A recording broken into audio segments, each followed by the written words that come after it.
రామాయంపేట మండలం కొనాపూర్ గ్రామంలోని ప్రాథమిక వ్యవసాయ సహకార పరపతి సంఘంను మెదక్ జిల్లా డీసీఓ కరుణాకర్ సందర్శించారు.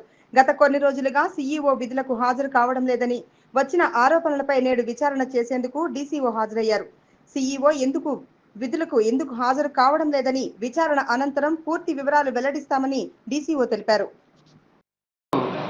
గడిచిన సోమవారం ప్రజావానికి పిఎస్సిఎస్ కోనాపూర్ రైతులు కొంతమంది వచ్చి కలెక్టర్ గారికి కంప్లైంట్ చేయడం జరిగింది. దాని మీద ఎంక్వైరీ చేయడంలో భాగంగా మేము ఇక్కడ ఆఫీసర్లతో కలిసి ఇక్కడ వచ్చినాము. అయితే వాళ్ళు చెప్తున్నది ముఖ్యంగా ఏంటంటే సిఇఓ అటెండెన్స్ లేదు, సిఇఓ రావడం లేదని వాళ్ళు మెయిన్గా చెప్పారు రైతులు. తర్వాత డెప్ట్ వేవర్ గురించి కొంత అవకతవకలు జరుగుతున్నట్టు మాకు కంప్లైంట్ చేశారు. తర్వాత మెయిన్గా మేనేజింగ్ కమిటీతో కానీ చైర్మన్తో కానీ మాకు ఎలాంటి విభేదాలు లేవు, కానీ సిఇఓ ఇక్కడ వర్క్ చేయడం లేదనే విషయాన్ని మా దృష్టికి తెచ్చారు. నేను సిఇఓ తోటి మాట్లాడినా, ఆయన 51 అండర్ సెక్షన్ 51 ఎంక్వైరీ నడుస్తుంది, సంగారెడ్డి వెళ్ళినా అని చెప్పిండు. మరి ఇంతకుముందు కూడా ఎందుకు రాలేదని కంప్లైంట్ వచ్చింది అని అంటే దానికే వెళ్తున్నాం సార్ అని చెప్పిండు.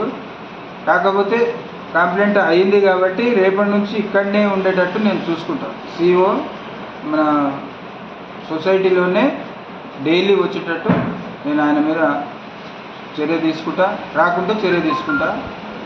కాబట్టి వీళ్ళ ఇంకా ఏమైనా ప్రాబ్లం ఉన్నా వాళ్ళు ఇచ్చినటువంటి ప్రాబ్లాన్ని కూడా త్వరలో సాల్వ్ చేస్తానని చెప్తాను.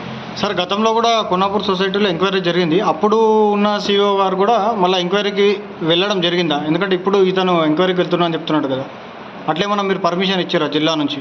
జిల్లా నుంచి నా పర్మిషన్ తీసుకోలే, కానీ ఇక్కడ చైర్మన్ గారి పర్మిషన్ తీసుకున్నాడంట. ఎంక్వైరీ ఆఫీసర్ రమ్మన్నాడంట, దానికి చైర్మన్ గారి పర్మిషన్ తీసుకొని వెళ్ళిండని చెప్పిండు. కాకపోతే నా పర్మిషన్ ఎందుకు తీసుకోవాలని అడగడం జరిగింది. రేపటి నుంచి రెగ్యులర్గా వస్తుంది సార్ అని చెప్పిండు. వచ్చేటట్టు నేను చూస్తాను. ఇప్పుడు గత 3 నెలల నుంచి విధులకు హాజరు కావడం లేదు కదా, అది అంటే దాని మీద యాక్షన్ ఏముంటుంది ఒకవేళ నిజమని తెలితే? అంటే ఆయన డెప్ట్ వేవర్ గురించి హైదరాబాద్లో కొన్ని రోజులు తిరిగింటే ఆ విషయం నాకు తెలుసు, నేనే పంపించిన. తర్వాత కొన్ని రోజులు సొసైటీకి రాలేదని నా దృష్టికి కూడా వచ్చింది.